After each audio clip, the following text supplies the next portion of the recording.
स्वर्गीय पिता परमेश्वर, हम आपको धन्यवाद देते हैं इस अद्भुत जीवन के लिए जो आपने हमें दिया है एक गिफ्ट के तौर पर, और हम इस जीवन को नज़रअंदाज नहीं कर सकते, आपके तोहफे को नज़रअंदाज नहीं कर सकते। आप हमारी ज़िंदगी में काम कर रहे हो, आपने हमें उद्धार दिया है, आपने हमारे दिलों से बातें की हैं, आपने हमारी ज़िंदगी में विभिन्न मौक़ों पे अपना हाथ दिखाया है, और उस हाथ को देखते हैं। कई बार हम ज़िंदगी में साइलेंस से गुज़रते हैं, कई बार सालों का साइलेंस होता है, और आप हमसे कुछ किसी चमत्कार के द्वारा या किसी भारी चीज़ के द्वारा बात नहीं भी करते, लेकिन आपने हमारी ज़िंदगी के किसी समय में वो चीज़ें की हैं, और वो चीज़ें हमें याद दिलाती हैं आने वाले कई सालों तक कि हमने आपका हाथ देखा है।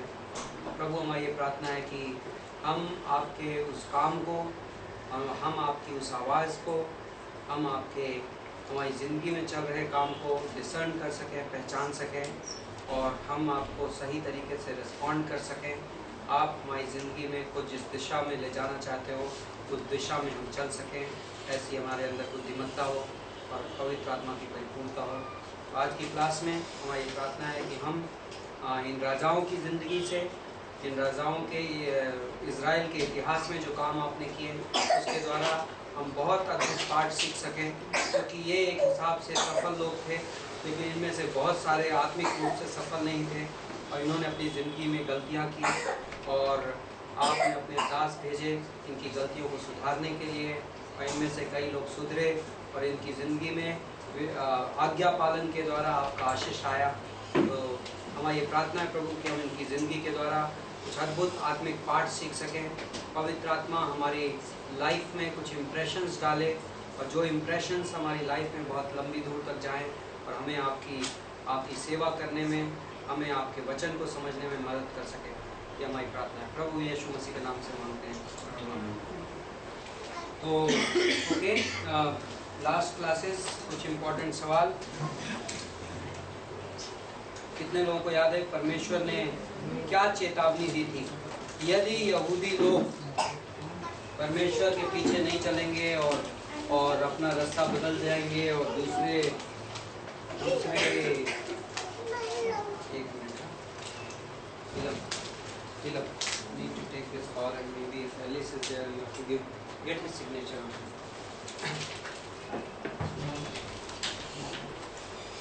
तो यदि प्रभु के लोग यदि उसकी बात नहीं सुनेंगे और उसके रास्ते में नहीं चलेंगे तो क्या परिणाम होगा?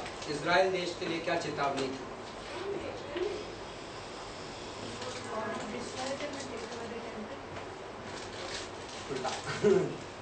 Yes.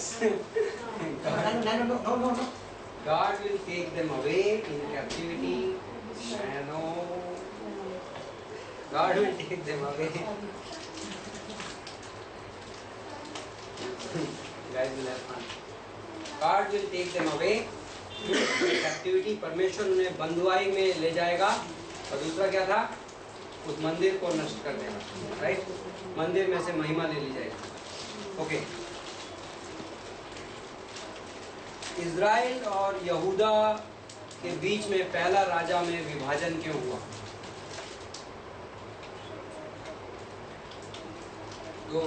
इज़राइल देश दो पार्ट में बट गया, राइट? क्यों बट गया? पहला राजा के बाद में जाएंगे। एनीबॉडी? आप डिस्क्रिप्शन में दे सकते हैं। कहा गया था कि यदि वो आज्ञा मानेंगे तो वो हमारे देश के अंडर में रहेंगे, तो वो भी बाद में राजा बनेंगे, ऐसा सुलेमान के समय में उनको मिला था, बट वो नहीं किया उन्होंने। आप आगे पहुंचिए। अब एक स्टोरी थोड़ी सी आगे आ गई। अभी डिवीजन क्यों हो रहा है? विभाजन क्यों हो रहा है? ध्यान है आपको? यस। और लोगों ने कहा कि मैं रहोबयाम से कहा लोगों ने कि हमारा जो बोझ है वो कम करो, और रहोबयाम ने क्या बोला? और बढ़ा दो, राइट? और जेरोबोम को परमेश्वर ने वादा दिया था कि मैं इज़राइल देश का आधा हिस्सा तुझे दूंगा, राइट? ओके। जेरोबोम की सबसे बड़ी गलती क्या थी?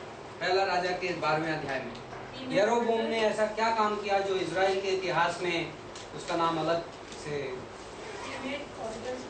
चार चिन्ह दिए ना। 4 चीजें की उसने, और उसको यदि मैं एक सेंटेंस में समराइज की हूँ तो यरोबोम ने इजराइल में क्या किया?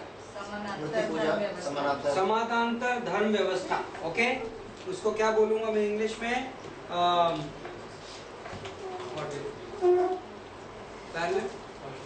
Alternate religious system. Okay, alternate religious system establish किया जेरोबोम ने। उस अल्टरनेट रिलीजियस सिस्टम के, उस धर्म व्यवस्था के क्या 4 चीज थे? 4 चीजें क्या क्या की उसने? उस अल्टरनेट पूरा जेरोबोम ने एक एक्टिविटी नहीं की।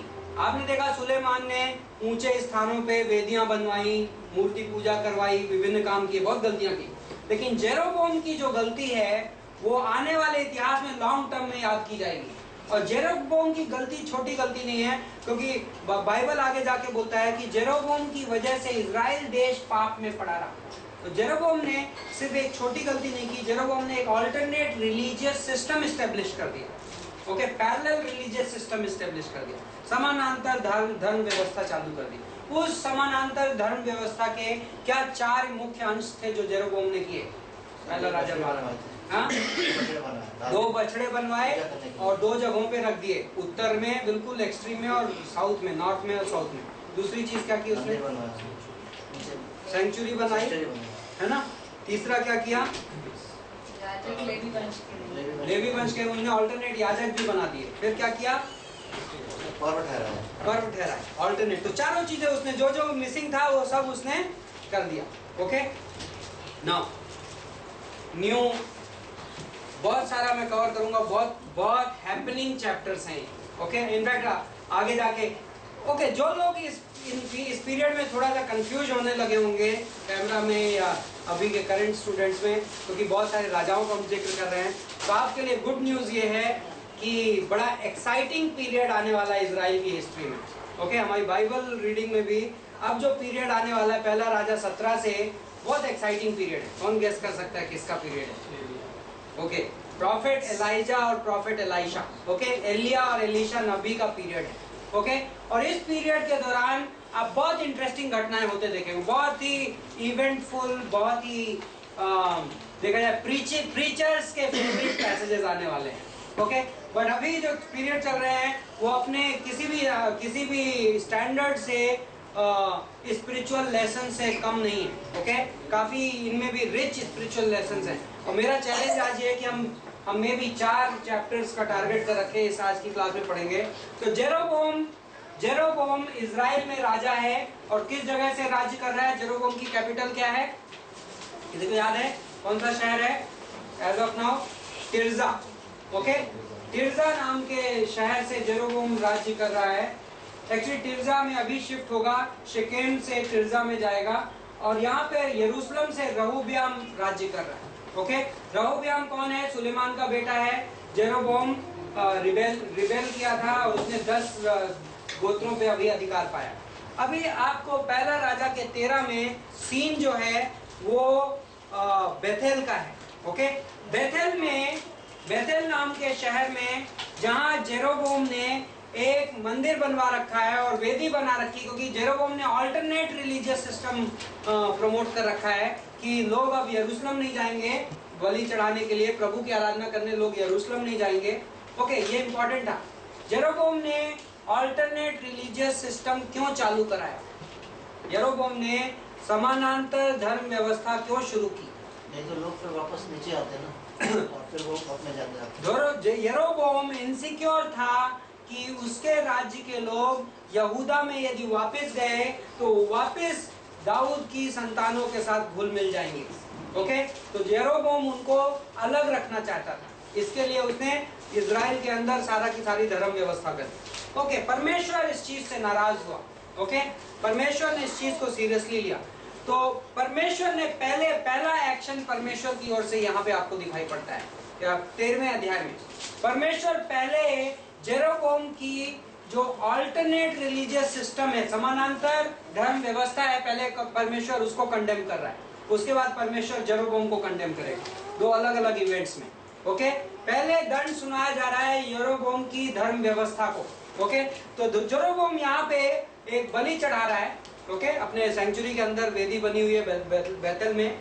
और यहाँ पर पहली वर्ष में बोलता है, तब यहोवा का वचन पाकर परमेश्वर का एक दास यहूदा से बेतेल को आया। ओके, एक प्रॉफिट भेजा गया जो जूडा से आया। ओके, इस राज्य से आके प्रॉफिट इनके राज्य में परमेश्वर का वचन ला रहा है। और जेरोबोम इस समय धूप चढ़ा रहा है और वेदी के पास खड़ा है, और उस आदमी ने आके वेदी के विरुद्ध पुकारा। पहला कॉन्डमनेशन किसको है? ऑल्टर को ही है। पहला कॉन्डमनेशन किसको? जेरोबोम को नहीं है। पहला जो दंड सुना रहा है वो किसको सुना रहा है? वेदी को सुना रहा है। मतलब क्या चीज कंडेम की जा रही है? जेरोबोम की ऑल्टरनेट रिलीजियस सिस्टम को कंडेम कर रहा है गॉड। ओके, तो वेदी, हे वेदी, हे वेदी। ओके, ओ ऑल्टर, ओ ऑल्टर। किसको दंड सुनाया जा रहा है? इस ऑल्टर को दंड सुनाया जा रहा है, ऑल्टरनेट रिलीजियस सिस्टम। सुन, दाऊद के कुल में योशिया नाम का एक लड़का उत्पन्न होगा। वह उन ऊंचे स्थानों के याजकों को जो तुझ पर धूप जलाते हैं तुझी पर बलि कर देगा, और तुझ पर मनुष्यों की हड्डियां जलाई जाएंगी। ओके, तो योशिया, आपकी इंग्लिश बाइबल में क्या नाम लिखा हुआ है? जोसाया। ओके, ये कितने साल बाद आएगा पता है? 290 साल के बाद जोसाया नाम का राजा आएगा। ये योशिया नाम का राजा जिसको नाम से डिक्लेयर किया गया है। ओके, कई बार हम बाइबल की बड़ी बड़ी प्रोफेसीज याद रखते हैं कि यहाँ पे यीशु मसीह के जन्म की प्रोफेसी है, बट बाइबल में कई और प्रोफेसीज हैं जो बड़ी प्रिसाइज हैं। ओके, आदमी को नाम से लेके 290 साल पहले से उसका नाम बता दिया परमेश्वर ने। ये आदमी आएगा, ये राजा आएगा जो तुमको नष्ट करेगा। वेदी को बोल रहा है। मतलब जेरोबोम का जो रिलीजियस सिस्टम है, जोसाया नाम का राजा इजराइल के इतिहास में आएगा जो रिवाइवल लेके आएगा और फॉल्स सिस्टम को नष्ट करेगा। ओके, आप देखेंगे आगे जाके इजराइल के इतिहास में।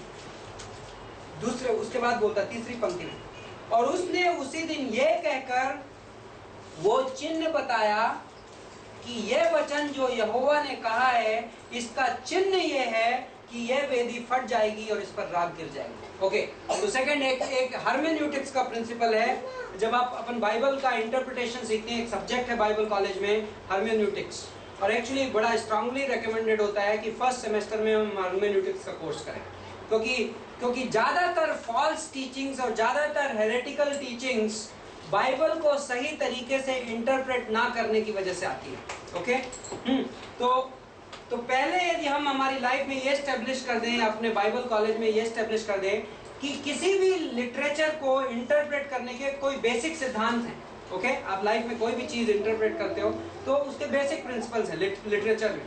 वही सिद्धांत जब आप बाइबल में अप्लाई करते हो तो यदि आपको सिद्धांत पता है तो आप उन्हें उस पर गलती नहीं कर सकते। तो एनीवे, हर्मेन्यूटिक्स का एक प्रिंसिपल, हर्मेन्यूटिक्स उस विज्ञान का नाम है, बाइबल के सिद्धांतों के अनुवाद का विज्ञान, उसको हर्मेन्यूटिक्स बोलते हैं। ओके, तो हर्मेन्यूटिक्स में एक प्रिंसिपल है प्रोफेसी के इंटरप्रिटेशन के बारे में। भविष्यवाणियों के अनुवाद का एक सिद्धांत है हर्मेन्यूटिक्स में, और वो सिद्धांत है principle of double mention. Okay, 2 बार जिक्र का सिद्धांत। ओके, भविष्यवाणियों में कई बार 2 बार जिक्र क्यों किया जाता है? कई बार लोग बोलते हैं वो यशाया के साथ में जब यशाया ने भविष्यवाणी की कि एक कुमारी गर्भवती होगी और वह पुत्र उत्पन्न करेगी, तो वो भविष्यवाणी क्या वाकई में यीशु मसीह के बारे में थी या यशाया के जमाने की एक कुमारी के बारे में थी? राइट, कभी आपने ये क्वेश्चन सुना होगा इस टाइप का। तो पुराने नियम में कई बार परमेश्वर कुछ ऐसा करता है, जब परमेश्वर एक लॉन्ग रेंज भविष्यवाणी दे रहा है अपने प्रभु के दास को, तो अक्सर परमेश्वर उसके साथ एक चिन्ह भेजता है। ओके, कई बार आप देखेंगे प्रिंसिपल। तो वो भविष्यवाणी लॉन्ग रेंज में अपनी कंप्लीटनेस में जाके फुलफिल होती है, जो उस भविष्यवाणी का मेन एम था। ओके, लेकिन ये कैसे पता चलेगा कि ये प्रॉफिट रियल में प्रॉफिट? क्योंकि यदि हर प्रॉफिट को लॉन्ग रेंज भविष्यवाणी करनी हो तो मैं भी खड़ा होकर कर सकता हूँ। क्यों? क्योंकि 500 साल बाद क्या होगा या 2000 साल बाद क्या होगा, वो मैं यदि यहाँ पे खड़ा होकर कन्वीनियंटली बता दूं तो आप मुझे क्वेश्चन नहीं कर सकते, क्योंकि 500 साल के बाद का टाइम ना आपने देखा ना मैंने देखा। तो परमेश्वर अपने दास को ऑथेंटिकेट करने के लिए, ओके, ये साबित करने के लिए कि ये दास वाकई मेरी ओर से आया है, परमेश्वर कई बार क्या करता था कि एक लॉन्ग रेंज भविष्यवाणी देता था जो कई सालों के बाद पूरी होगी, लेकिन उसके साथ एकम्पनी करते हुए एक सिंबल दे देता था जो उस फाइनल भविष्यवाणी से कनेक्टेड होता था, लेकिन एक शॉर्टर मैनिफेस्टेशन होता था, छोटा मैनिफेस्टेशन होता था। तो यशायाह ने कहा एक कुमारी गर्भवती होगी और जो एक पुत्र को उत्पन्न करेगी उसका नाम इमैनुअल रखा जाएगा। वो एक्चुअली 750 साल बाद बेथलेहम शहर में जाके पूरा होगा यीशु मसीह में, जब मरियम रियल में कुंवारी जो है जो गर्भवती होगी। लेकिन उस भविष्यवाणी को सब्सटेंशिएट करने के लिए परमेश्वर उस जमाने में यशायाह की वाइफ को एक बच्चा दे रहा है और उसका नाम यशायाह के 7वें अध्याय में लिखा हुआ है। ओके, वो कुंवारी रियल सेंस में कुंवारी नहीं थी। ओके, इसलिए एक ऐसा वर्ड यूज किया गया है वहां पे जो दोनों पे अप्लाई हो सकता है। कुंवारी शब्द को दो तरीके से इस्तेमाल किया जा सकता है। एक तो जो लड़की शारीरिक रूप से कुंवारी हो, जिसका किसी के साथ शारीरिक संबंध ना हुआ हो, उसको कुंवारा बोलते हैं। लेकिन एक हिसाब से एक यंग मेडन को भी कुंवारी बोलते हैं।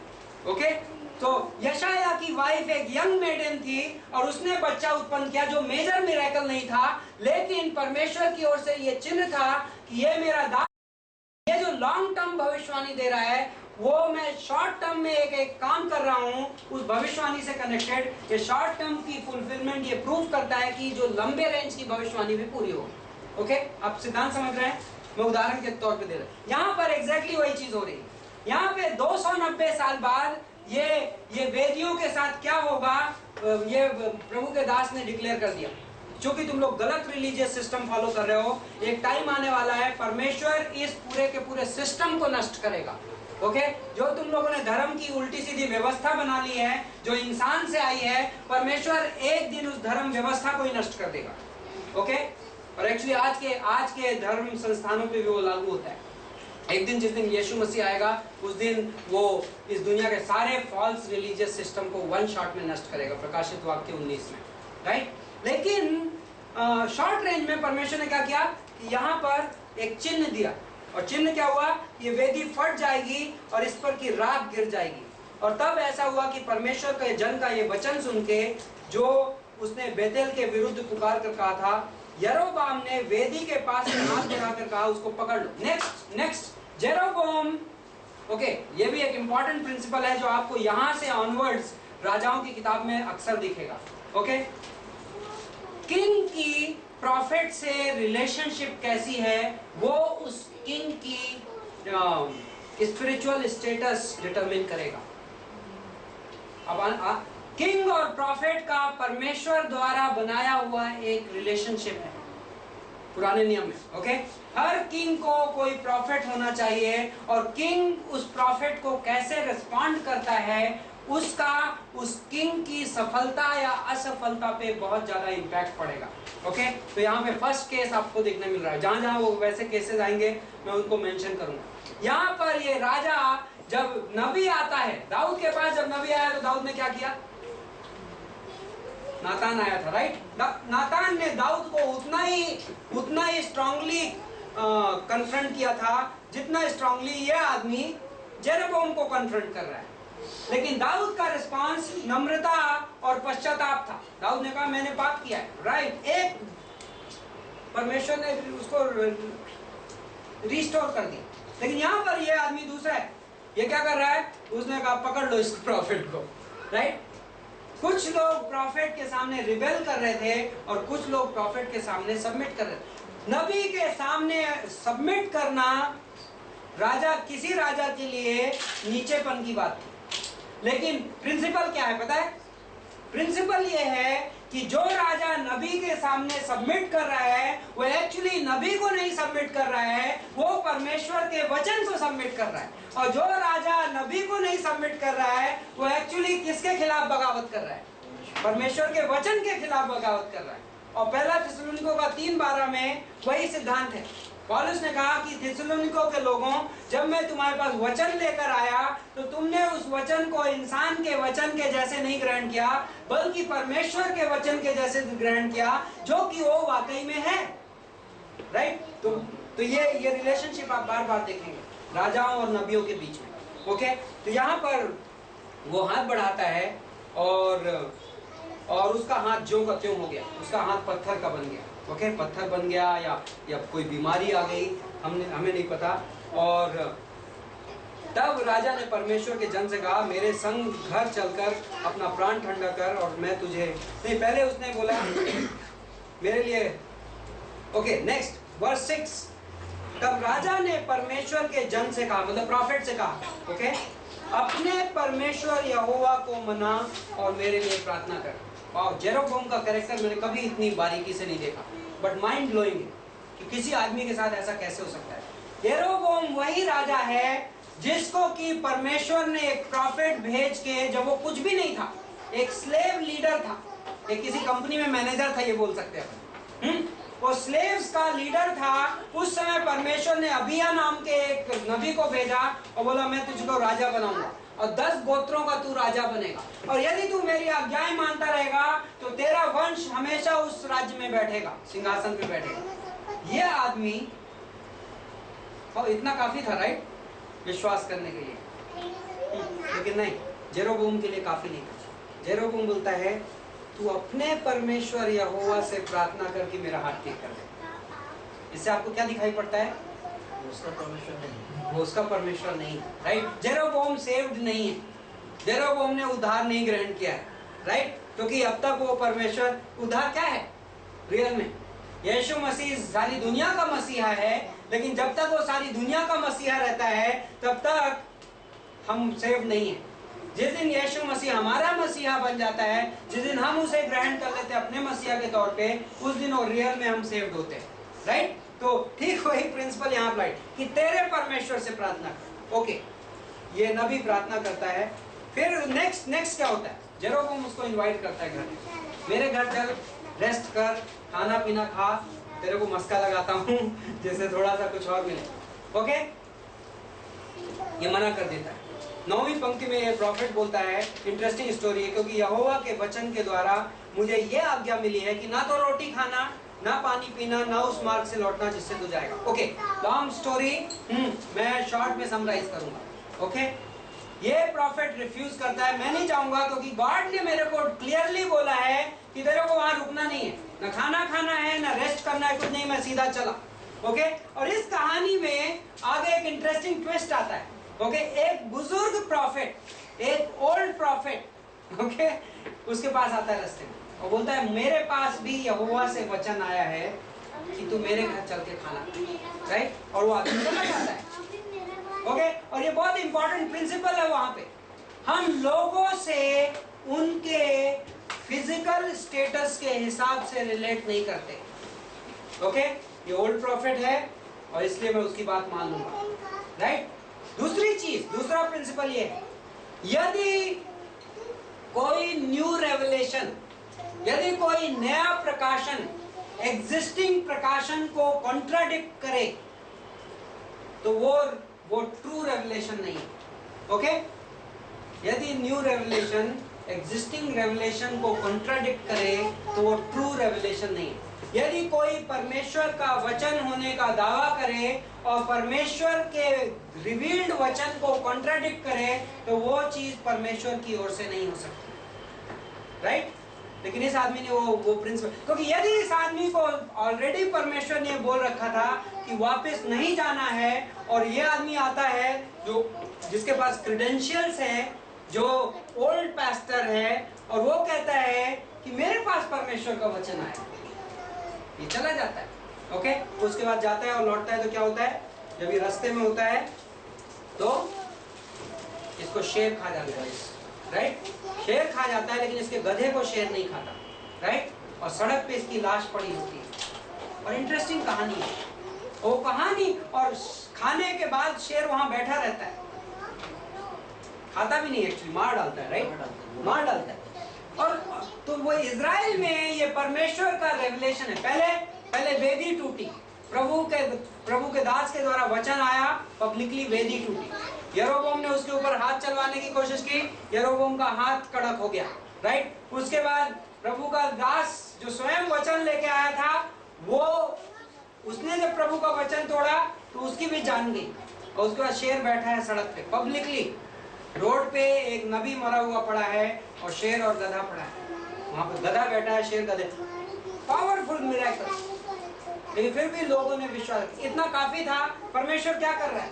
परमेश्वर इजराइल के लोगों को इनफ सबूत दे रहा है कि मैं, ये जो वचन आया था मेरी ओर से था, राइट? इतना काफी होना चाहिए था उनको। ओके,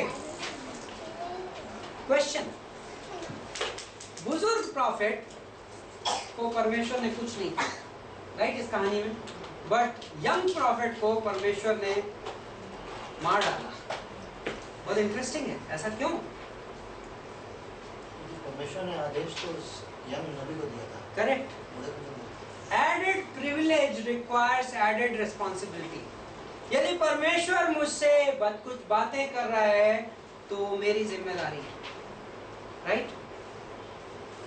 हम ये नहीं कह सकते कि अरे उस चर्च में तो ऐसा होता है, राइट? मैं भी उन लोगों ने वो चीजें नहीं सुनी है जो हमने सुनी है, राइट? कई बार लोग इस तरीके के कर देते, आप सुसमाचार सुनाने क्यों नहीं जाते? ओ, इतने सारे लोग नहीं जाते क्रिश्चियन, उससे फर्क नहीं पड़ता। मैं भी उन लोगों ने नहीं, पर यदि मुझे प्रकाश दिया गया है तो मैं उस प्रकाश के लिए जिम्मेदार हूं। ओके? बड़े प्रॉफिट के पास प्रकाश नहीं था, लेकिन यंग प्रॉफिट के पास प्रकाश था और परमेश्वर ने उसके साथ डील किया। ओके, आगे बढ़ते हैं। ये माइनर, परमेश्वर ने इस घटना के द्वारा पूरे राष्ट्र को यह संदेश दिया कि परमेश्वर के वचन को इनकार करने का क्या मतलब होता है।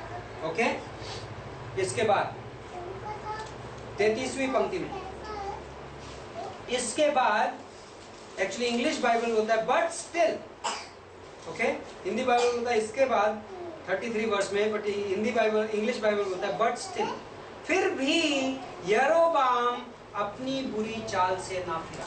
ये फिर भी एक्चुअली इस स्टोरी में ये रिप्रेजेंट करता है कि पूरी की पूरी घटना ये बताने के लिए कही गई है कि ये घटना यरोबाम के लिए लेसन बन के आई थी। परमेश्वर की ओर से इतनी सीरियस घटना क्यों आई थी?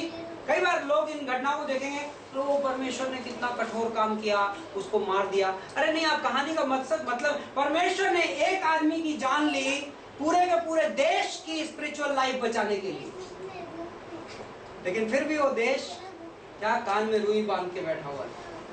फिर भी यरोबाम ने अपनी बुरी चाल से ना फिरा। ओके,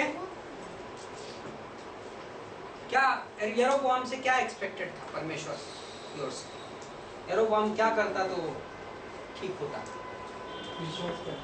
विश्वास करता, रिपेंट करता, पश्चाताप करता, राइट?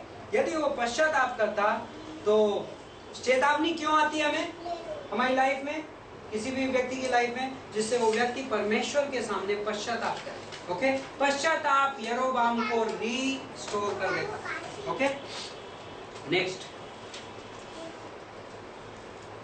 फिर भी सब प्रकार के लोगों में से ऊंचे स्थानों के याजक बनाए, वरना जो कोई चाहता था उसका संस्कार करके वह उसके ऊंचे स्थानों का याजक होने को ठहरा देता। जो कोई चाहता था, ओके, वो जो कोई चाहता था उसको याजक बना देता था। आप अप्लाई करो यरोबाम के जमाने में, आप याजक बन जाओगे, राइट? हम pastor, okay, missionaries and pastors, Bible में कई बार एक सेंटेंस में बहुत भारी लेसन छिपे होते हैं। हम प्रभु के दास या पर्टिकुलर पोजीशन या हम प्रभु की योजना में कोई स्थान इसलिए नहीं लेते कि हम चाहते हैं, राइट? यदि आप अपने चाहने के आधार पे कोई स्थान में हो तो केयरफुल रहो, राइट? क्योंकि प्रभु ये चाहता है कि जो हम कर रहे हैं वो प्रभु की मर्जी के अनुसार, राइट? छोटा छोटा लेसन। और यह बात यरोबाम के घराने का पाप ठहरी और इस कारण उसका विनाश हुआ और वह इस धरती पर से नाश किया गया। ओके, तो परमेश्वर डिफाइन करता है कि ये कारण उसके विनाश का कारण बना। 14 चैप्टर, ओके, 14वां अध्याय। 14वें अध्याय में यरोबाम के लिए पर्सनल वार्निंग है। पहले ये क्या वार्निंग थी? यरोबाम के सिस्टम के लिए वार्निंग थी। अब यरोबाम के लिए पर्सनल वार्निंग है, व्यक्तिगत चेतावनी है। और यहाँ पर यरोबाम का बेटा अबिया रोगी हुआ। ओके, यरोबाम का बेटा अबिया रोगी हुआ, बीमार हो गया। और यरोबाम ने अपनी स्त्री से कहा, फिर बहुत इंटरेस्टिंग घटना है, मतलब इस पे मैंने कभी संदेश नहीं प्रीच किया, लेकिन मेरा बहुत मन हो रहा है कि बहुत जल्दी इस कहानी पे संदेश प्रीच किया जाए। क्योंकि यरोबाम ने अपनी स्त्री से कहा, ऐसा वेश बना कि कोई तुझे पहचान ना सके कि ये यरोबाम की पत्नी है, और शीलो को चली जा। वाह, यरोबाम को एग्जैक्टली पता है कि कहां पर स्पिरिचुअल लाइफ मिलेगी, राइट? शीलो, वाह, बहुत दूर जगह की बात कर रहा है। शीलो, आपको ध्यान है शीलो कौन? शीलो की हिस्ट्री है, इजराइल के इतिहास में शीलो की हिस्ट्री है। शीलो में क्या था एक टाइम पे? Tabernacle, right? तंबू था। ओके, शीलो चला जा। शीलो बोलता है एक खास वजह से। वहां तो अहिया नबी है, अहजाया, क्या अहजाया? अहिया, हिंदी में अहिया, इंग्लिश में अहिजा, अहिजा। ओके, तो अहिया नाम का नबी रहता है। कौन है ये? उसे यरोबाम एक्सप्लेन कर रहा है, जिसने मुझसे कहा था कि तू इस प्रजा का राजा हो जाएगा। ओके, कुछ अध्याय पहले 11वें अध्याय में कौन आया था? यही अहिया आया था 29वीं पंक्ति से 40वीं पंक्ति तक, कि जिसने आके एक कपड़े के 12 टुकड़े किए थे और 10 टुकड़े जेरोबाम के दिए थे और कहा था परमेश्वर तुझे राजा बना देगा। वाह, मतलब जेरोबाम बेवकूफ नहीं है, उसको सब पता है। उसको ये पता है कि ये जो अहिजा है ये प्रभु का दास है, इसके पास प्रभु का वचन है, लेकिन इसको प्रभु के दास के पास व्यक्तिगत रूप से जाने की हिम्मत नहीं है। तो क्या कर रहा है? अपनी पत्नी को भेज रहा है। एक और जगह देखिए आप, राजा का प्रभु के दास के साथ रिलेशनशिप, राइट? इंटरेस्टिंग है। राजा, ये राजा है, लेकिन प्रभु के दास के सामने जाने को तैयार नहीं। क्यों? यदि मैं उसके सामने जाऊंगा तो मुझे क्या होना पड़ेगा? नम्र होना पड़ेगा, और मैं पावर में हूं और मैं अथॉरिटी में हूं, मैं नम्र नहीं हो सकता। कई बार ऐसा आज हो सकता है, कई बार ये पॉसिबल है कि कहीं पर कोई पास्टर है और पास्टर आम आदमी होता है, राइट? और अक्सर पास्टर गरीब आदमी भी हो सकता है, और मे बी चर्च में कुछ धनी लोग हैं या पावरफुल लोग हैं, और बिकॉज ऑफ सोशल स्टेटस की वजह से वो अपने पास्टर को ड्यू रिस्पेक्ट हो सकता है ना दे।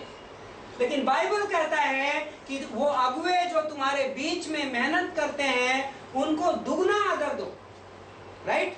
दुगना आदर का मीनिंग यदि आपको कभी एक्सप्लेन किया गया हो तो पता है क्या है? दुगना आदर बड़ा सिंपल है, एक्चुअली हमको सबको आपस में एक दूसरे को आदर देना है। ओके, तो दुगना आदर, एक तो उस व्यक्ति की वजह से हम हर व्यक्ति को आदर, दूसरा उसके पद के लिए, राइट? सो आप अपने पास्टर का आदर इसलिए नहीं करते कि पास्टर अच्छा पास्टर है या खराब पास्टर है। आप अपने पास्टर का आदर इसलिए करते हैं क्योंकि परमेश्वर ने उसे वो पद दिया है। आप पद का आदर करते हैं, ना कि उस आदमी का। एक भाई के तौर पे और एक कॉन्ग्रेगेशन मेंबर के तौर पे हमें हर किसी का आदर करते हैं, उसमें पास्टर भी इंक्लूडेड है। ओके, लेकिन एक पास्टर के तौर पे उस पद की वजह से हम उसे एडिशनल आदर देते हैं, जो दुगना आदर है, डबल ऑनर। ओके, नाउ अक्सर चर्चेस में उल्टा हो जाता है कई बार, बिकॉज वो पास्टर है वो ज्यादा क्रिटिसिज्म का पात्र होता है। मे भी वो व्यक्ति कॉन्ग्रेगेशन मेंबर होता और वैसा ही होता तो आप उसके बारे में कुछ नहीं बोलते, लेकिन बिकॉज वो पास्टर है, ये कुछ प्रैक्टिकल बातें, और हमें केयरफुल रहना चाहिए। हम इसलिए ये कहते हैं कि हमें केयरफुल रहना चाहिए। ओके, और मैं ये सब इसलिए नहीं कह रहा हूँ क्योंकि मैं पास्टर हूँ। ओके, सो ये आदमी, इसकी पत्नी जाती है अहिया के घर में और वेश बदल के जाती है और अहिया को पकड़ में आ जाता है। अहिया को यहोवा दिखा देता है कि ये यरोबाम की पत्नी है, तो अहिया उसको सरप्राइज कर देता है। अहिया कहता है, यस मैडम यरोबाम, आइए मिसेस यरोबाम, यू आर वेलकम।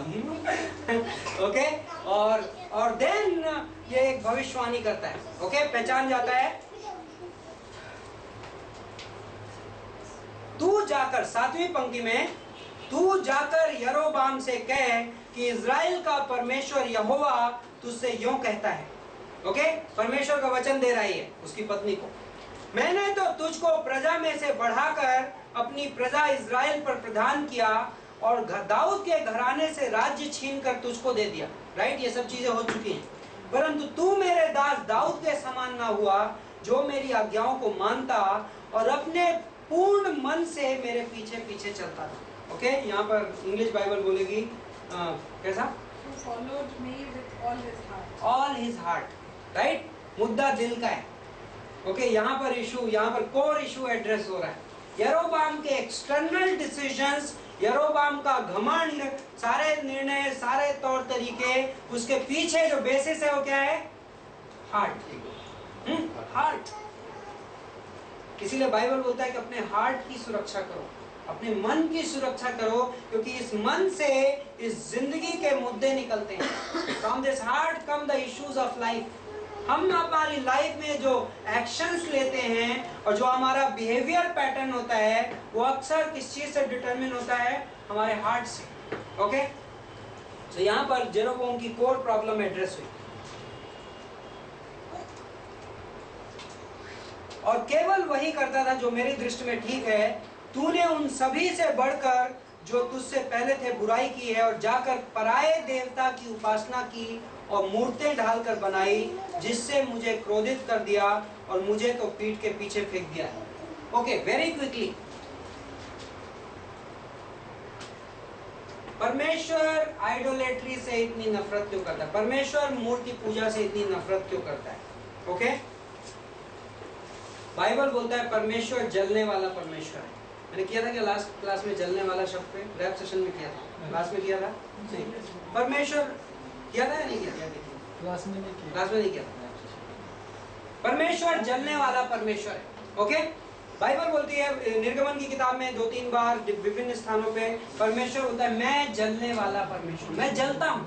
ओके, और कई बार जलन शब्द को जब हम हमारी ह्यूमन अंडरस्टैंडिंग में समझते हैं तो कई बार हमें बड़ा सरप्राइज होता है, परमेश्वर कैसे जल सकता है? राइट? परमेश्वर को किस बात की इनसिक्योरिटी है? तो मैं आपको 2-3 सिचुएशंस देता हूँ। 2 पहलू हैं इसके, परमेश्वर जलने वाला परमेश्वर क्यों है, और यदि परमेश्वर जलने वाला परमेश्वर नहीं होता तो बाय डेफिनेशन वो परमेश्वर ही नहीं रह सकता। ओके, क्यों परमेश्वर का जलनशील परमेश्वर होना जरूरी है? क्यों परमेश्वर का ये जरूरी है? यदि वो रियल में परमेश्वर है तो बाकी हर किसी चीज की आराधना से हेट करे, ये जरूरी है। यदि कोई परमेश्वर है तो ये जरूरी है कि वो किसी और की आराधना ना होने दे, क्योंकि यदि कोई परमेश्वर किसी और की आराधना होने देगा तो नाजायज होगा। उदाहरण के तौर पर मैं आपको ह्यूमन उदाहरण देता हूँ, ह्यूमन थिंकिंग के लिए। इस दुनिया में कुछ संबंध हैं जिनमें यूनिकनेस है, जिनको आप सिर्फ अकेला संबंध मानते हो, और यदि उदाहरण के तौर पर कौन सी सिचुएशंस है जहां पर जलना जायज है? यदि किसी पति की पत्नी किसी और के साथ संबंध कर रही हो तो पति जलेगा, राइट? क्या वो जलन जायज है? टोटली जायज है। यदि किसी बाप का बेटा उसको बाप कहने की बजाय पड़ोसी को जाके बाप कहे तो बाप जलेगा, राइट? करेक्ट? तो क्या परमेश्वर कोई की बजाय यदि कोई किसी और की आराधना करे तो क्या परमेश्वर की जलन नाजायज जलन होगी? नहीं, जायज जलन। ओके, पहला पर्सपेक्टिव है। कुछ संबंध इस जिंदगी में ऐसे होते हैं जिनमें यूनिकनेस, अकेलापन डिजायरेबल है और जरूरी है। परमेश्वर और इंसान का संबंध वैसा ही है। यदि कई परमेश्वर हैं तो रियल में कोई परमेश्वर नहीं है। ओके, परमेश्वर एक ही होता है। इसलिए परमेश्वर बाइबल में बार बार कहता है यदि तुम किसी और की आराधना करो, किसी भी और चीज को, और मूर्ति पूजा की दूसरी, कई बार हमारा एक मिस एप्रीहेंशन होता है, यदि मैं कोई आकृति बनाऊं या कोई मूर्ति बनाऊं सिर्फ वो मूर्ति पूजा है।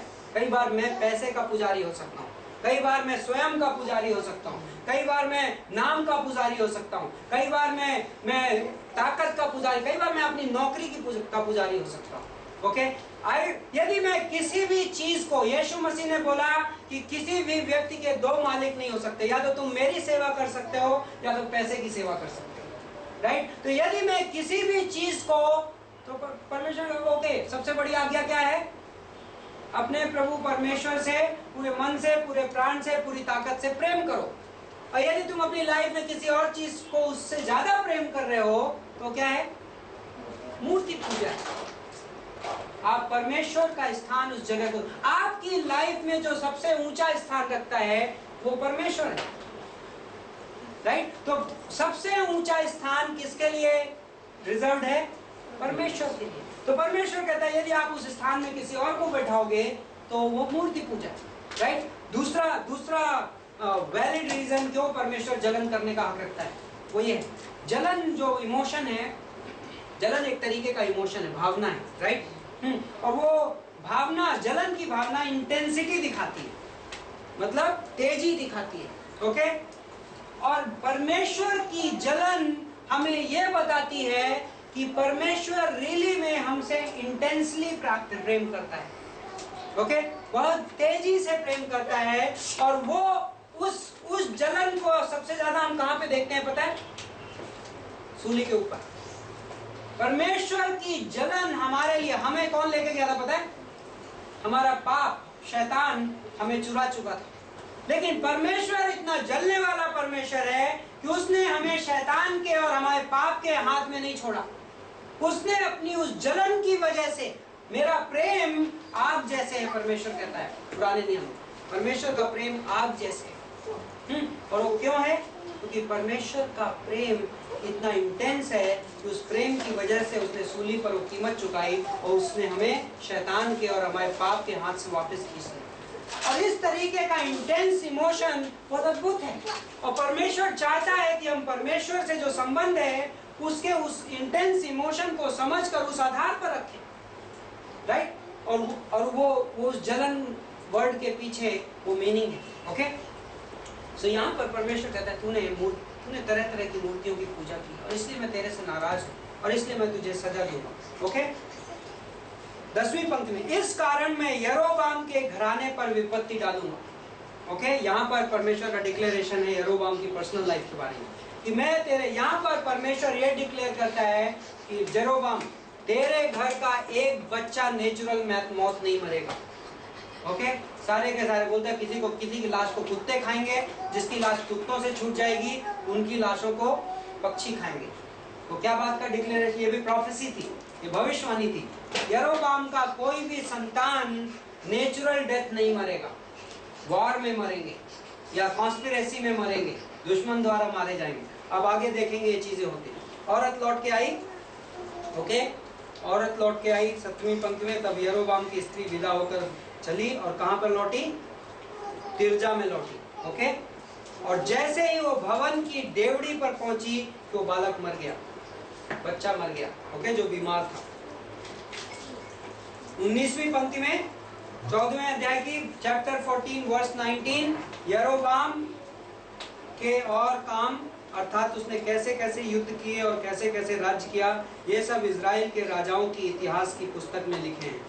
यरोबाम 22 वर्ष तक राज्य करता रहा और अपने पुरखाओं के साथ सो गया और नादाब नाम का उसका पुत्र उसके स्थान पर राजा हुआ।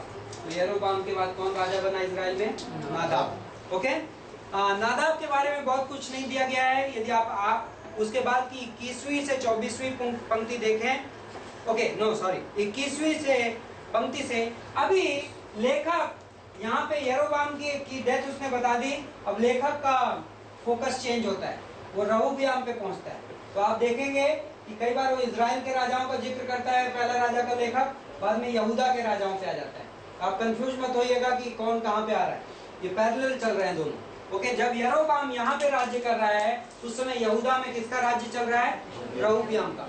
और आपके पास जो आपके हैंडआउट्स में जो चार्ट है उसमें ये बड़ा क्लियरली दिखा रखा है कि कौन कितने साल राज्य किया और किसका ओवरलैप किसके साथ था, ओके। तो वो चार्ट आप रेफर कर सकते हैं। एनीवे आप देख सकते हैं, उसमें काफी सारे डिटेल्स हैं, बहुत यूजफुल चार्ट। और हिंदी स्पीकिंग लोगों के लिए हिंदी में वो चार्ट बहुत जल्दी अवेलेबल होने वाला है, क्योंकि अखिलेश ने प्रॉमिस की, ओके। सो नाउ सुलेमान का पुत्र रेहोबोम, ओके, इंग्लिश में रेहोबोम, हिंदी में रहोबियाम। और ये 17 साल तक राज्य करता रहा 21वीं पंक्ति में। और बोलता है उसकी माता का नाम नामा था जो अम्मोनी स्त्री थी, ओके। रहोबियाम की माँ का नाम क्या था? नामा, ओके। ये किसकी पत्नी थी? रहोबियाम की माँ अम्मा करेक्ट। टाइम क्यों लगाया आप लोगों ने सोचने? सो रहोबियाम की माँ आमा सुलेमान की पत्नी थी, राइट? सुलेमान ने कितनी पत्नियों से शादी की थी? 700, मुझे एग्जैक्ट नंबर याद नहीं है। हाँ हाँ, सो 300 कॉन्क्यूबाइन, 700 पत्नियां। हाँ, तो उन 700 में से एक ये थी, ओके? और ये कौन थी? अन्य जाति की थी, ये इजराइल अमोनी थी, ओके?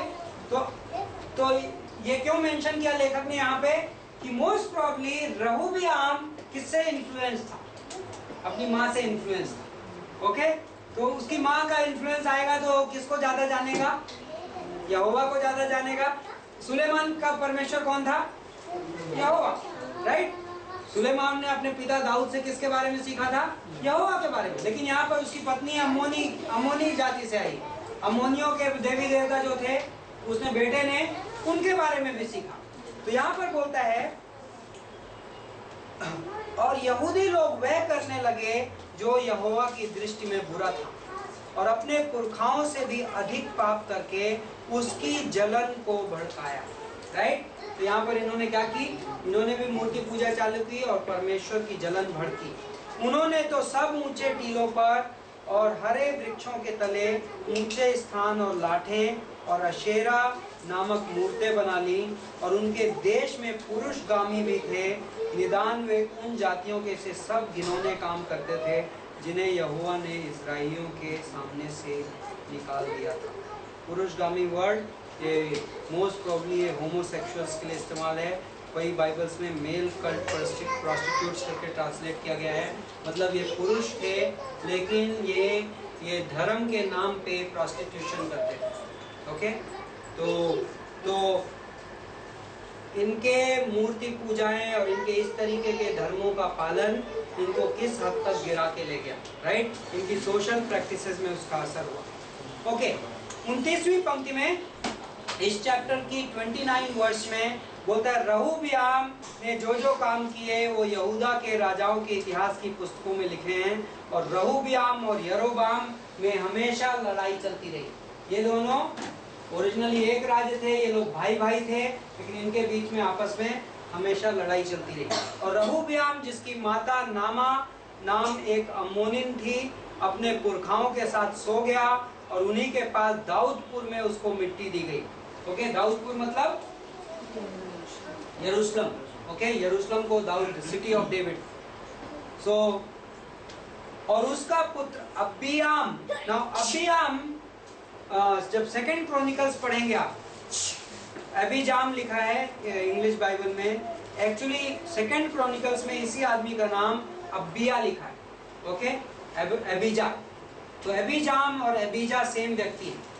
अबियाम और अबिया दोनों सेम व्यक्ति हैं। किसका पुत्र है ये? रहोबियाम। तो रहोबियाम का बेटा, जब रहोबियाम मर गया तो नेक्स्ट आदमी कौन बना राजा?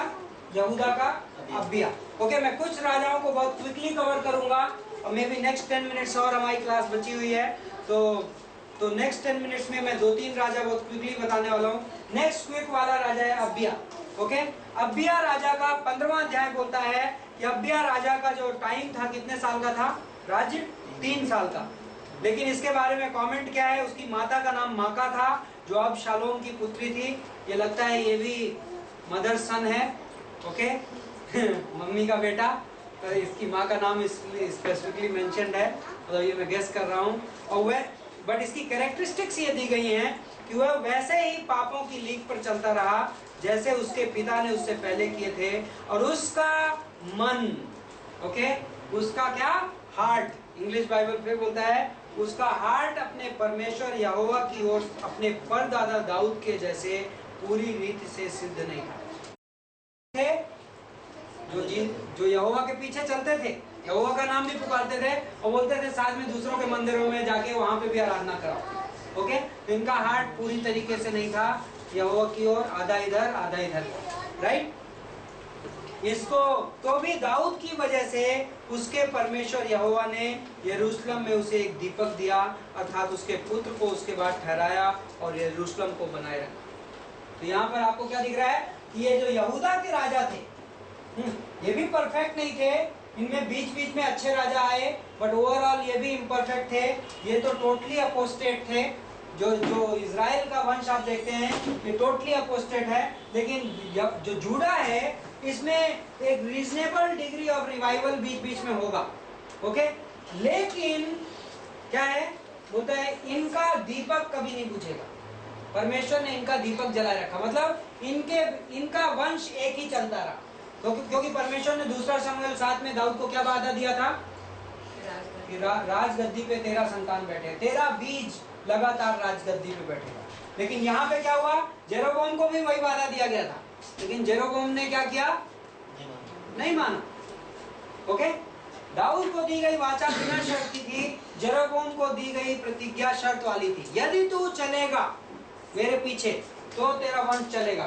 सेकंड जनरेशन में ही जेरोबोम का वंश खत्म हो जाता है, नेक्स्ट वंश चालू हो जाता है। ओके, तो 15वें अध्याय में अबियाम और यरोबाम की लड़ाई होती रही। तो नेक्स्ट अबिया और यरोबाम, अभी तक यरोबाम जिंदा है। ओके, तो अबिया और यरोबाम की लड़ाई होती रही। आपको उस चार्ट में और क्लियरली दिखेगा, ये भी लड़ते रहे पूरे टाइम। लास्ट में जाके 8वीं पंक्ति में अबियाम अपने पुरखाओं के साथ सोया और उसको दाऊदपुर में मिट्टी दी गई और उसका पुत्र आसा उसके स्थान पर राज करा। Okay, welcome to a godly king. Okay, आखिरकार यहूदा में एक भक्त राजा आया। आसा के बारे में बाइबल ये बोलती है कि इजराइल 9वीं पंक्ति में इजराइल के राजा यरोबाम के 20वें साल में आसा यहूदा पर राज्य करने लगा और यरूशलेम में 41वें वर्ष तक राज करता रहा। उसकी माता अबशलोम की पुत्री माका थी और आसा ने अपने मूल पुरुष दाऊद के जैसे वही किया जो यहोवा की दृष्टि में ठीक था। ओके, तो आसा के बारे में बोलता है कि आसा ने वो किया जो परमेश्वर की दृष्टि में ठीक था। ओके, आई थिंक मैंने बीच में एक छोटी सी चीज मिस की है, मे भी मैं अगले हफ्ते उसको कवर कर दूंगा। आसा की लाइफ के बारे में पहला राजा में बहुत कम दिया है। यदि आप देखेंगे तो आसा की लाइफ के बारे में पहला राजा के 15वें अध्याय में थोड़ा बहुत दिया है, ज्यादा कुछ नहीं दिया। लेकिन यदि आप दूसरा इतिहास का 14वां अध्याय खोलें तो 3 चैप्टर, सेकंड क्रॉनिकल्स में, दूसरा इतिहास में 3 चैप्टर आसा को डेडिकेटेड है। ओके, तो थोड़ी देर के लिए दूसरा इतिहास खोलेंगे, चैप्टर 14, सेकंड क्रॉनिकल चैप्टर 14। आपको पता होगा पहला राजा, पहला शमूएल, दूसरा शमूएल, पहला राजा, दूसरा राजा, इनकी पैरेलल किताब है, पहला इतिहास, दूसरा इतिहास। ओके, तो आसा के बारे में बोलता है 14, 15, 16, 14वीं पंक्ति से। जब अबिया अपने पुरखाओं के संग सो गया और उसको दाऊदपुर में मिट्टी दी गई तो उसका पुत्र आसा उसके स्थान पर राज्य करने लगा। इसके दिनों में 10 साल तक देश में चैन रहा। ओके, चूंकि ये प्रभु के पीछे चलता था उस देश में चैन था। नहीं तो इसके पहले क्या चल रहा था, अबिया के टाइम में, रहोबियाम के टाइम में लगातार क्या हो रहा था, लड़ाइयां हो रही थी। Okay, yearly Wars. लेकिन अभी यहाँ पे क्या है, 10 साल तक आराम है। ओके, आसा ने वही किया जो परमेश्वर यहोवा की दृष्टि में अच्छा था। उसने पराई वेदियों को और ऊंचे स्थानों को दूर किया, लाठों को तोड़वा डाला और अशेरा नाम की मूर्तों को तोड़ डाला और यहूदियों को यह आज्ञा दी कि अपने पूर्वजों के परमेश्वर यहोवा की खोज करें और व्यवस्था और आज्ञा को मानें। और उसने ऊंचे स्थानों, सूर्य की प्रतिमाओं को यहूदा के सब नगरों से दूर किया और उसके सामने राज्य में चैन रहा और उसने यहूदा में गढ़ वाले नगर बसाए क्योंकि देश में चैन रहा। ओके, अब देखिए इसने कूशियों से लड़ाई की। जेरा नाम का इथियोपियन, 9वीं पंक्ति में जेरा नाम का एक कूशी इनसे लड़ाई करने को आया। ओके, यहाँ पे आशा ने एक इंटरेस्टिंग काम किया। नाउ गॉडली लोगों के साथ कई बार क्या हो सकता है, ये आशा उसका बहुत अद्भुत उदाहरण है। क्योंकि अभी तक आशा की तारीफें हो रही, राइट। आशा को लॉर्ड ने ब्लेस किया है, प्रभु में जब से आया तो आशीष ही आशीष है, प्रार्थनाओं के उत्तर मिले हैं, वो चैन ही चैन है, अमन है, सक्सेस है, सफलता है। ओके, अब जब ये राजा, कूशी नाम का राजा इनसे लड़ने को आया तो इसने, आशा ने क्या किया, पहले तो प्रार्थना की उसने, हे परमेश्वर यहोवा हमारी सहायता कर, 11वीं पंक्ति में। और उसके बाद नहीं, ओके, इसको उसको सफलता मिली। 15वें अध्याय की पहली पंक्ति में, तब परमेश्वर का आत्मा ओदेद के पुत्र अजर्या में समा गया और वह आसा से मिलने आया और उसने कहा, हे आसा और हे सारे यहूदा और बिन्यामीन। तो यहाँ पर देखिए, यहूदा और बिन्यामीन कौन कौन? जूडा और बेंजामिन, इन दोनों को साथ में एड्रेस किया जा रहा है। इसका क्या मतलब है? जो ये यहूदा का राज्य है, यहाँ पे 2 ट्राइब है, जूडा और बेंजामिन।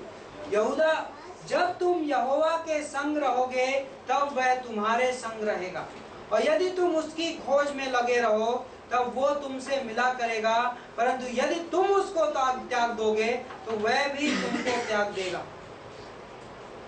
बहुत दिन इज़राइल बिना सत्य परमेश्वर के और बिना सिखाने वाले याजक के और बिना व्यवस्था के रहा, परंतु जब वे संकट में पड़कर इज़राइल के परमेश्वर यहोवा के की ओर फिरे, उसको ढूंढा, तब वह उनको मिला। ओके, और उस समय ना तो जाने वाले को कुछ शांति होती थी, ना आने वाले को, वरन सारे देश के निवासियों में बड़ा कोलाहल होता था। 7वीं पंक्ति में, परंतु तुम लोग हियाव बांधो और तुम्हारे हाथ ढीले न पड़े, क्योंकि तुम्हारे काम का बदला मिलेगा। ओके, ये प्रॉफिटिक मिनिस्ट्री है। ओके, जब किंग और प्रॉफिट राइटली रिलेटेड होते हैं तो क्या होता है? राजा और नबी का जो संबंध है वो सही तरीके से है। नबी परमेश्वर का वचन ला रहा है और राजा उसे सुन रहा है और परमेश्वर के वचन पर विश्वास कर रहा है, तो क्या हो रहा है? एडिफिकेशन हो रहा है। ओके, लोग आत्मिक रूप से उन्नति पा रहे हैं और मजबूत हो रहे हैं। तब जब आसा ने ये वचन और ओदेद नबी की नबूवत सुनी, तब उसने हियाव बांधकर यहूदा और बिन्यामीन के सारे देश में से, उन नगरों में से भी जो उसने इफ्राइम की पहाड़ी देश में से लिए थे, सब घिनौनी वस्तुएं दूर की और यहोवा की जो वेदी यहोवा के ओसारे के सामने थी, उसको नए सिरे से बनाया। ओके, तो ओके, नाउ एक नेक्स्ट एक और इसने चैलेंजिंग काम किया। ओके, आसा की तारीफें अभी हम देख रहे हैं।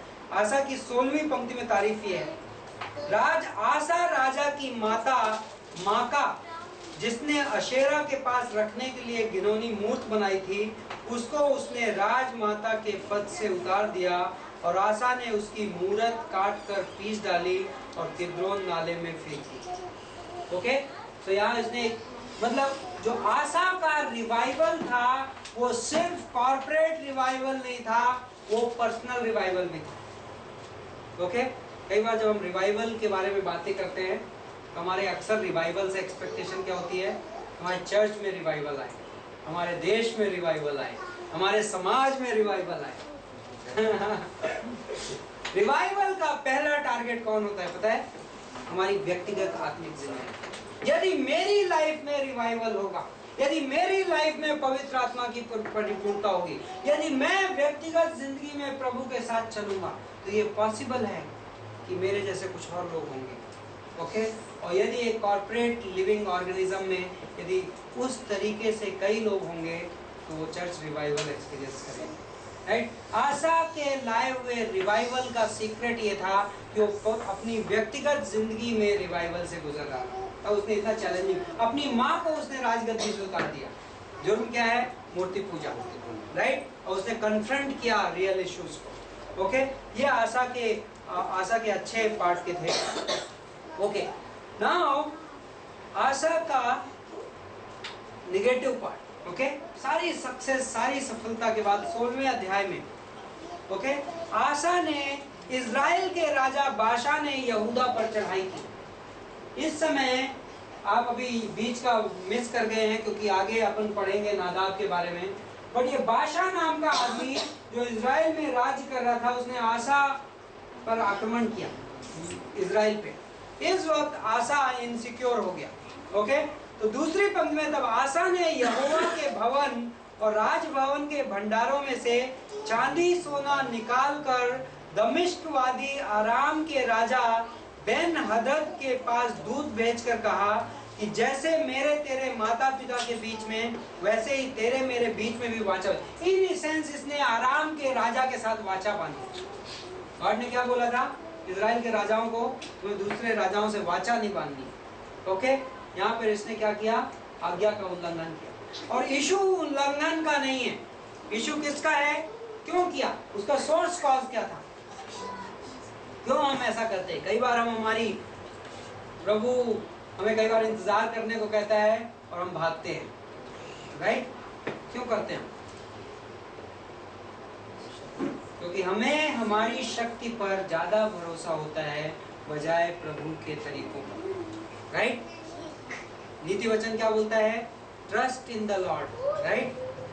लीन not in your own understanding. प्रभु पर भरोसा करो, अपनी समझ का सहारा मत लो, राइट? लेकिन अक्सर हम हमारी समझ का सहारा जल्दी लेते हैं। कई बार हमने लाइफ में प्रभु को बहुत अनुभव किया है, कई बार हमने लाइफ में अपने प्रभु की बहुत सफलताएं देखी, लेकिन कई बार हमारी लाइफ में न्यू चैलेंजेस क्या करते पता है? हमें हमारी ताकत का सहारा लेने के लिए टेंड करते हैं, उसकी ओर ले जाते हैं। एंड आई थिंक आशा इस समय अपनी लाइफ में उससे गुजर है। मैं प्रूव करूंगा कि मैं क्यों ऐसा बोल रहा हूँ। 7वीं पंक्ति में उस समय आफ्टर ऑल ये लोग जीत गए, ओके, उसने अपनी ताकत से जीत भी गया। वाओ, तो आप कहेंगे okay, all is well that ends well, right? जो कुछ जिसका एंड सही हो गया वो अच्छा है। तो फिर आशा का डिसीजन गलत कैसे निकला? यहाँ पर है परमेश्वर का पर्सपेक्टिव, ओके? उस समय हनानी दर्शी, बट गुड पार्ट ये है कि ये राजा नबियों के लिए एक्सेसिबल है, राइट? आप इसकी लाइफ में 2 नबी देखते हैं जो डिफरेंट ओकेजन्स पे आके परमेश्वर का वचन ला रहे हैं। तो हनानी नाम का दर्शी यहूदा के राजा आसा के पास जाकर कहने लगा, तूने जो अपने परमेश्वर यहोवा पर भरोसा नहीं रखा वरना आराम के राजा ही पर भरोसा रखा है, इस कारण आराम के राजा की सेना तेरे हाथ से बच गई है। क्या कुशियों और लूबियों की सेना बड़ी नहीं थी? और क्या उसमें बहुत ही रथ और सवार नहीं थे? तो भी तूने यहोवा पर भरोसा रखा था, इस कारण उसने उनको तेरे हाथ में दे दिया। ओके, तो ये प्रॉफिट क्या याद दिला रहा है आशा को कि पहले भी तेरी लड़ाई हुई थी, तब तूने यहोवा पे भरोसा किया था, लेकिन इस बार तूने यहोवा पे भरोसा नहीं किया, राइट? देख, यहोवा की दृष्टि सारी पृथ्वी पर इसलिए फिरती रहती है कि जिनका मन, ओके, क्या? Heart, okay? परमेश्वर की नजर इस धरती पर फिरती रहती है कि जिनका हार्ट उसकी ओर निष्कपट है, उनकी सहायता में वह अपना सामर्थ्य दिखाए। तूने ये काम मूर्खता में किया है, इसलिए अब से तू लड़ाइयों में फंसा रहेगा। और तब आशा दर्शी पर क्रोधित हुआ। Wow, okay? राजा और नबी के बीच का संबंध बहुत इंटरेस्टिंग है। आप इन राजाओं की स्पिरिचुअल सक्सेस के पीछे कुछ किसी व्यक्ति को देख रहे हो। यदि राजा नबी से राइटली रिलेटेड है, मैं ये नहीं लेसन दे रहा हूँ कि ये फिजिकल रिलेशनशिप की बात नहीं कर रहा हूँ मैं, ये इमोशनल रिलेशनशिप, एक आत्मिक संबंध है। और ये आज अप्लाई होता है हर व्यक्ति को, हर गॉडली क्रिश्चियन को किसी प्रभु के दास के साथ एक स्पिरिचुअल रिलेशनशिप होना चाहिए, जिसमें सबमिशन होना चाहिए और जिसमें मुझे ये पता होना चाहिए कि परमेश्वर का वचन इस व्यक्ति के द्वारा मेरी लाइफ में आएगा और मैं उस वचन के लिए सबमिटेड हूँ। और उस टाइप की रिलेशनशिप में एक आत्मिक सफलता है, एक आत्मिक मैच्योरिटी है, और जो पैटर्न आप पूरी राजाओं की किताब में देखेंगे। अभी अपन एलाइजा और एलाइशा की लाइफ में एंटर करने वाले हैं वेरी सून। तो यहाँ पर एनीवे ओवरऑल आशा की लाइफ सक्सेसफुल थी। परमेश्वर का कमेंट आशा के बारे में ये था कि ओवरऑल, गिर के उठना इसको बोलते हैं, ओवरऑल आशा स्पिरिचुअली सक्सेसफुल थी। और ये लेखक बोलता है कि आशा के और भी काम राजाओं इजराइल के, यहूदा और इजराइल के राजाओं के वृत्तांत में लिखे हैं। ओके, बार-बार ये फ्रेज आ रही है, is not their names and works written in the annals of the books of kings, या उन राजाओं के वृत्तांत की किताबों में। एक्चुअली जिसने राजाओं की किताब ये चीज ये प्रूव करती है कि जिस लेखक ने, मोस्ट प्रोबेबली जेरेमाया ने, जब ये किताबें लिखी, पहला राजा दूसरा राजा, तो उसने एक्चुअली ओरिजिनल खुद के एक्सपीरियंस में नहीं लिखी, क्योंकि ये जो टाइम पीरियड है बहुत लंबा है। तो उसने क्या किया है, एज एन एडिटर उस समय की हिस्टोरिकल बुक्स उठाई और उसमें से जो मटेरियल उसको पवित्र आत्मा की अगुवाई में सही लगा उसने रिकम्पाइल किया। Okay, so first Kings, second Kings, पहला राजा दूसरा राजा, पहला इतिहास दूसरा इतिहास, रिकम्पाइल्ड किताबें। ओके, डिफरेंट सोर्सेज को यूज करके, तो उन सोर्सेज को रिफर बैक कर दे रहा है। कई बार आपने बुक्स लिखी है और बाद में आपने लास्ट में क्या करते हो, चैप्टर के एंड में रेफरेंसेस देते हो, रेफरेंस नंबर 1 ये वाली book, reference number 2, so almost वो ये काम कर रहा है। ओके, फाइनली 12वीं पंक्ति में, अपने राज्य के 29वें साल में आसा को पांव का एक रोग हुआ। आसा की लाइफ की ये इंटरेस्टिंग है। ओके, आसा अपने लाइफ के कई साल गुजार चुका है, 29 साल राजा रह चुका है और उसको पांव का रोग हुआ और वह रोग अत्यंत बढ़ गया। तो भी सो अनफॉर्चुनेट, तो भी उसने रोगी होकर यहोवा की नहीं वैद्यों ही की शरण ली। अब पैटर्न देख रहे हो और आशा की लाइफ में, आशा सेल्फ डिपेंडेंट। ओके, उस युद्ध में आशा खुद पर निर्भर हो गया और अब लाइफ में, उसकी पर्सनल लाइफ में प्रॉब्लम आई। और ये इंटरेस्टिंग कमेंट है कि उसने प्रार्थना नहीं की उस चीज के लिए। उसे सारी, वो ट्रीटमेंट कराता रहा, हॉस्पिटल जाता रहा। कई बार जब हमारी जेब में पैसा होता है तो हम क्या सोचते हैं पता है, हमारी लाइफ ठीक चलेगी, राइट? और प्रभु कई बार हमारी लाइफ में हमें यह दिखाना चाहता है कि मेरे बिना तुम्हारी लाइफ किसी और चीज से ठीक नहीं चल सकती, राइट?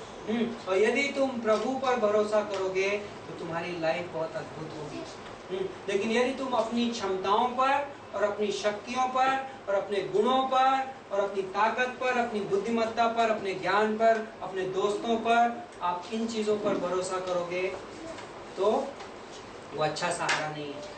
प्रभु हमारा अच्छा सहारा है। और आशा की ये रियली लाइफ का एक इंटरेस्टिंग लेसन है। गॉडली मैन, सफल man, spiritually successful man, right? 10 साल तक शांति में एक इस राज्य की अगुवाई करना, ऐसे राज्य के आसपास रहते हुए, ये स्पिरिचुअली बहुत सफल काम था, राइट? लेकिन वो सफलता कई बार हमारे सिर में घुस सकती है और हमें बहुत केयरफुल रहना चाहिए कि सफलता स्पिरिचुअली हमें डिस्ट्रॉय ना करे। ओके, बाइबल में कई सारे टेस्ट, लाइक डॉक्ट्रिन जब हम पढ़ते हैं, डॉक्टर स्टीवेंस की डॉक्ट्रिन बुकलेट्स में है कि कई तरीके के टेस्ट होते हैं। ओके, वो मोमेंटम टेस्ट एंड क्या क्या है, स्कैर्सिटी और क्या है, फाइनेंशियल टेस्ट, डिफरेंट टेस्ट की लिस्ट देते हैं। उसमें एक इंटरेस्टिंग टेस्ट है पता है डॉक्टर स्टीवेंस की लिस्ट में, और वो है प्रॉस्पेरिटी टेस्ट।